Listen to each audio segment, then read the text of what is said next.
인티파다라는 게 있습니다. 이게는 아랍어로 봉기, 반란이라는 뜻입니다. 그래서 이스라엘의 점령과 그 불법적인 행위에 대해서 반란하고 봉기한다는 것이 바로 인티파다입니다. 그 인티파다는 1987년도 12월 8일에 이때 이스라엘 군 트럭이 팔레스타인 노동자 트럭을 고의로 받아가지고 4명이 사망하는 사건이 이루어집니다. 그래서 이스라엘의 안에 있는 그 팔레스타인들이 이제 시위를 하기 시작해요. 그 시위 과정에서 이스라엘 청년 1명을 또 사살합니다. 그래서 그 팔레스타인 사람들이 이제 돌을 던지고 화염병을 던지고 막 이렇게 봉기를 시작하는 거예요. 그러다 보니까 그런 사람들을 이스라엘 군인들이 투옥을 시키고 그리고 경제를 봉쇄하고 통행을 금지시킵니다. 그래서 인티파다는 이제 테러와 그것에 대한 보복으로 계속해서 이루어지는 것이 바로 인티파다의 역사고, 그 중간중간에 평화협정회의가 그 중간중간에 생기게 되는 거죠. 그래서 그 인티파다의 역사 속에서 그 보복과 전쟁이 계속해서 이제 반복이 되는 역사를 겪게 되고 있는 거죠. 그래서 인티파다는 그 이슬람 그 안에 있는 이쪽 지방 안에 있는 그 팔레스타인 사람들이 지금도 계속해서 인티파다와 그리고 이스라엘 군의 보복 그리고 테러 같이 이루어지고 있는 그 역사를 인티파다라고 간단하게 보시면 여러분들이 이해하시면 됩니다. 그래서 이 인티파다를 통해서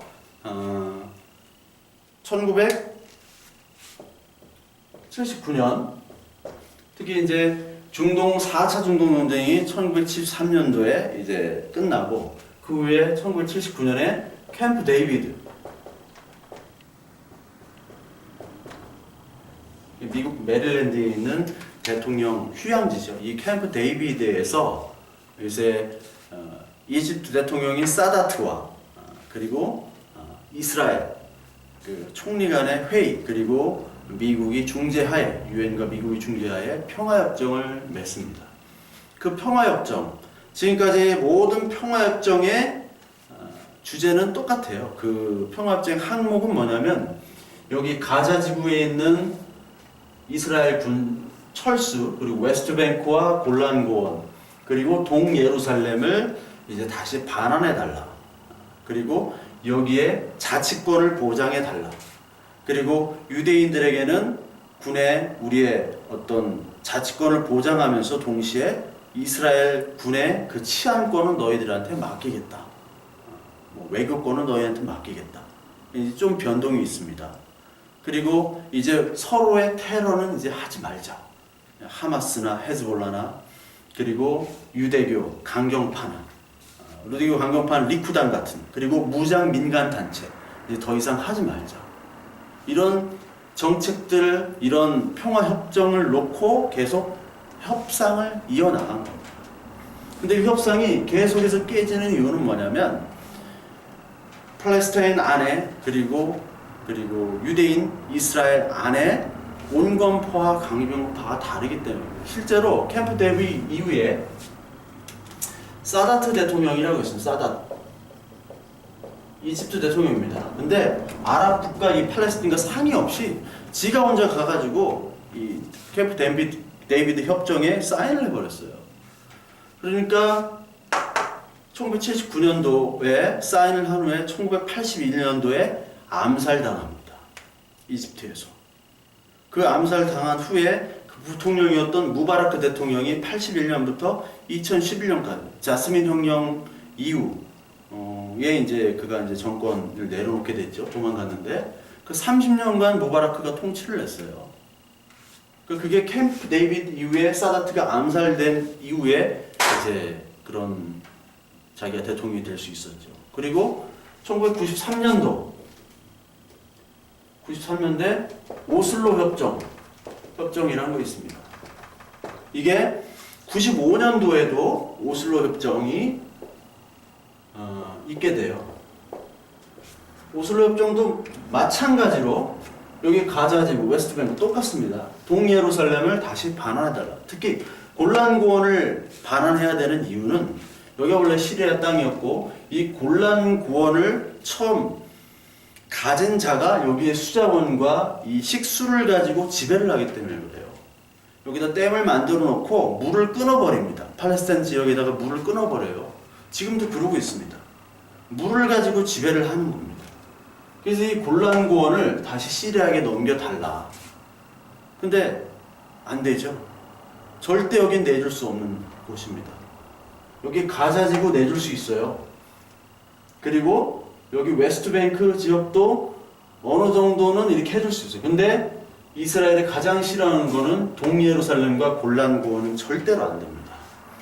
왜냐하면 동예루살렘은 종교와 역사 때문에 그렇고 이 골란 고원은 군사적인 요충지와 수자원 때문에 그런 거예요. 그러니까 여기 달라고 하지 이쪽은 우리가 못 준다고 그러지. 근데 이 협정에서 계속 그거를 협상을 해왔어요. 그래서 93년도 오슬로 협정에서 아라파트, 피에로 의장과 그리고 이스라엘의 이삭 라빈 이 두 사람이 노벨 평화상을 받게 되죠. 94년도 노벨 평화상을 이 두 사람이 받게 됩니다. 그런데 불행하게도 95년도에 이스라엘의 라빈 총리가 암살돼요. 암살. 이게 이갈 아미르라는 그 유대 극우 청년에 의해서 암살이 되고 이 청년이 암살을 한 거지만 그 배후에는 그 당시에 그 리쿠당의 그 실세였던 바로 지금의 총리 베냐민 나탄야후가 있다고 보는 거예요. 이 베냐민 나탄야후라는 사람은 참 특이해요. 이 95년도에 그 라빈 총리가 암살당한 후로 96년부터 99년까지 총리를 합니다. 이 사람이 1949년생이거든요. 되게 젊은 나이에 이제 40대에 총리가 돼요. 거의 99년까지. 그 다음에 2009년도에 또 한 번 총리가 됩니다. 그리고 2013년도부터 지금까지 세 번째 총리를 하고 있어요. 이 베냐민 나탄야후는 극우적인 유대인 총리면서 동시에 미국의 굉장한 그 커넥션을 가지고 있는 사람이에요. 앞으로 이제 총선도 또 이제 할 것 같아요. 당선이 될 것 같아요. 그러니까 이 이스라엘 유대 지역의 통치자 이스라엘 총리는 앞으로 계속해서 매파, 강경파가 될 가능성이 대단히 높습니다. 그래서 이 평화협정이 계속해서 깨지고 있어요. 특히 2000년에 샤론 총리라고 있습니다. 샤론 총리. 이 샤론 총리가 그 예루살렘을 가면은 그 황금 돔 모스크라는 게 이제 알 아크사 모스크입니다. 이 알 아크사 모스크를 방문해 가지고 거기에 약간 모욕적인 좀 조롱적인 것들을 했어요. 그래서 총리가 거기를 방문한다는 굉장히 큰 의미인데 그 모욕적인 조롱을 했다고 해서 이때 또 인티파다가 일어납니다.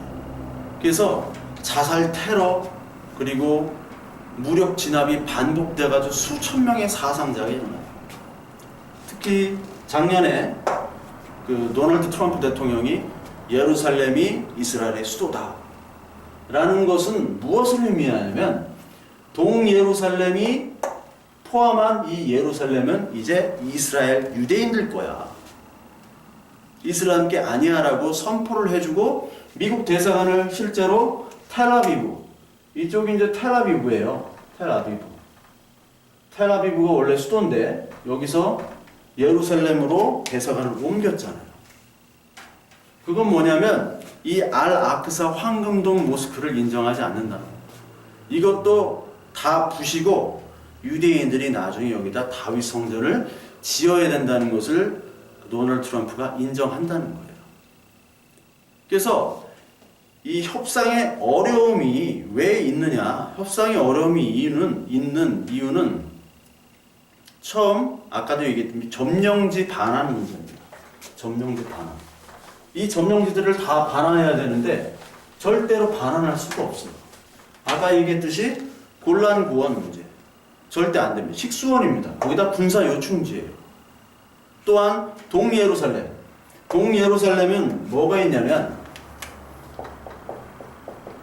알악사, 황금돔, 그리고 비아 돌로로사.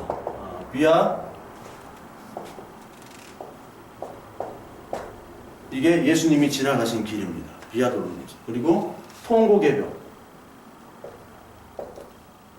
이 통곡의 벽은 서쪽 벽이죠. 다윗 성전에. 이것들이 다 여기에 속해 있어요. 그래서 지금 예루살렘은 유대인 지역과 아랍 지역과 기독교 지역과 아르메니아 정교의 지역이 이렇게 분리되어 있어요. 구역이 나눠져 있습니다. 그래서 통제를 하고 군인들은 어떤 군인들이? 이스라엘 군인들이 다 통제를 하는 거예요. 그러니까 동예루살렘을 한다. 그 킹덤 오브 헤븐에서 예루살렘은 nothing, 그러나 everything.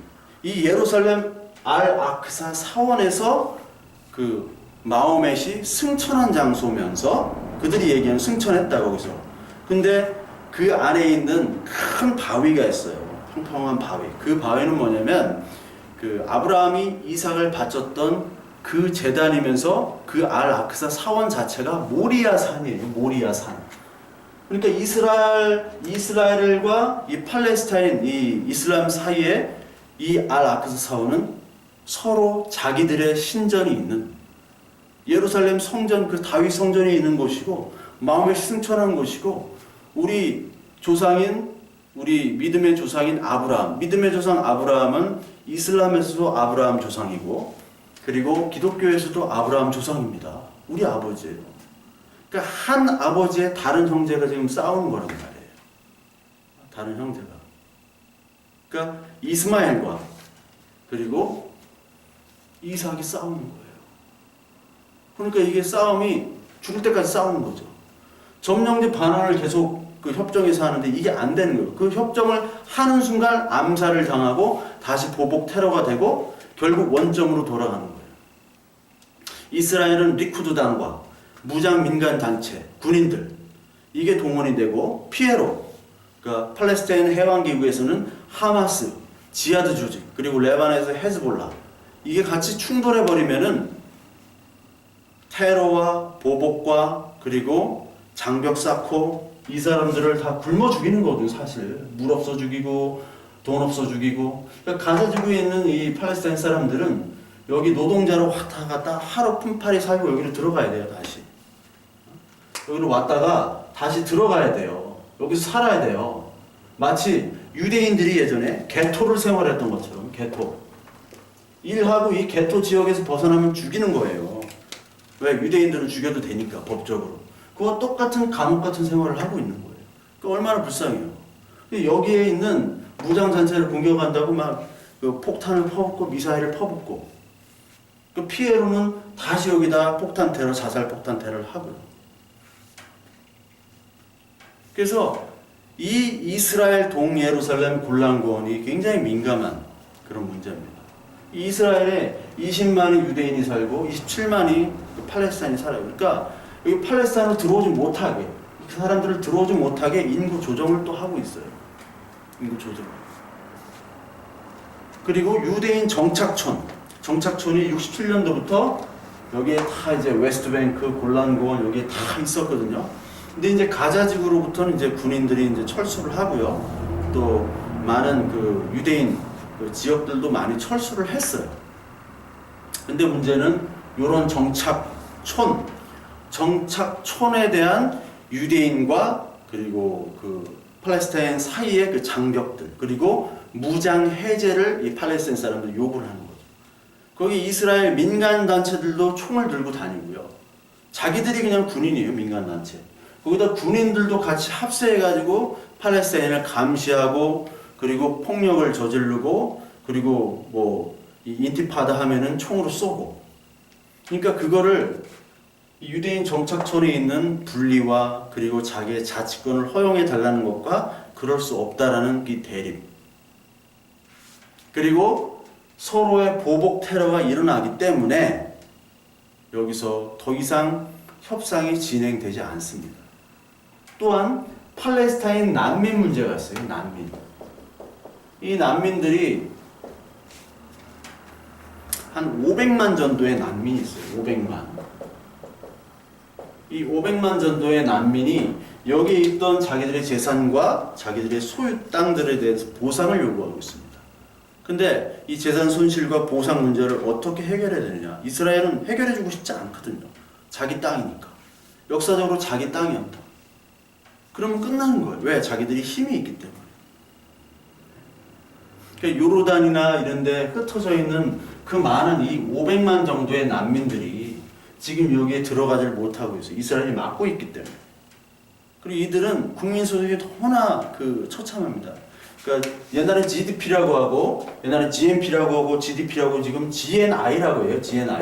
국민 총생산. GNI가 이 이스라엘이 거의 4만 달러예요. 4만 달러. 근데 팔레스타인의 GNI는 10분의 1도 안 됩니다. 3천 달러가 안 돼요. 1년에 300만 원. 그러니까 한 달에 30만 원 정도 버는 거예요. 개인당. 한 달에 30만 원. 그러니까 왔다 갔다 하면서 품팔이 하고 있어요. 그러니까 자기들이 옛날에 사사기 때 블레셋의 노예였잖아요. 이방인들의 다 노예였고 애굽의 노예였습니다. 이스라엘은. 근데 지금은 여기 있는 팔레스타인 주민들, 이스라엘에 있는 이슬람, 팔레스타인 주민들, 이슬람 세력들이 바로 이스라엘 유대인들의 일꾼, 일용 노동직의 노예로 살고 있습니다. 전세가 완전히 역전됐죠. 옛날 구약 시대에 있던 애굽의 종살이하고 블레셋의 종살이하고 그리고 아시리아, 바벨론 여기에 포로로 끌려가고 페르시아의 포로로 끌려갔던 이 유대인들이 지금은 이 자기를 괴롭혔던 사람들을 지금 괴롭히고 있는 거예요. 이것이 하나님의 뜻이고 하나님의 은혜다라고 얘기를 하고 있는 거죠. 따라서 여기에 있는 문제는 정치적인 문제, 종교적인 문제, 역사적인 문제가 다 경제적인 문제까지, 군사적인 문제까지 다 집약되어 있기 때문에 협상이 이루어지기 힘들 뿐만 아니라 앞으로 계속해서 분쟁과 전쟁이 더할 겁니다. 왜? 이스라엘이 지금 베냐민 야타냐후를 중심으로 해서 앞으로도 계속해서 강경파가 득세할 것이고 여기에 맞서서 이 피에로 그리고 이 팔레스타인 지역에 사는 이슬람 사람들 역시도 강경 테러로 계속해서 나아갈 수밖에 없어요. 그렇기 때문에 정말 역사에 이 인간의 역사의 죄악과 그리고 탐욕과 하나님이 없는 하나님을 서로 믿는다고 하면서 알라의 하나님 그리고 여호와 하나님 믿는다고 하면서 정작 그들을 구원해 주러 오신 예수 그리스도를 이들은 믿지 않고 있다는 거죠. 그러니까 여기가 바로 종교 전쟁터 지옥이라는 겁니다. 그래서 책들 많이 나오잖아요. 뭐 리차드 도킨스부터 해가지고 뭐 만들어진 신. 종교가 없으면 이런 전쟁도 없는데. 그래서 존 레논의 이매진이라는 노래에서 헤븐 천국이 없다고 생각해 보세요. 예. 그래서 거기는 종교도 없고요, 다툼도 없고 평화만 있다. 종교가 없어져야 된다라는 거예요. 많은 사람들은 종교는 많은 사람들이 한꺼번에 미치면 그게 종교라고 여기잖아요. 그 반종교주의자들이 여기는 그냥 종교예요. 인간의 종교는 바로 이런 전쟁터라는 것을 여기서 분명히 얘기하고 있는 겁니다. 샬롬이라는 것은 예수 그리스도 하나님 여호와에 의한 그 샬롬 아니면은 인간의 종교는 절대로 하나님의 의를 추구할 수도 없을 뿐더러 오히려 지옥이 되어버리는 거예요.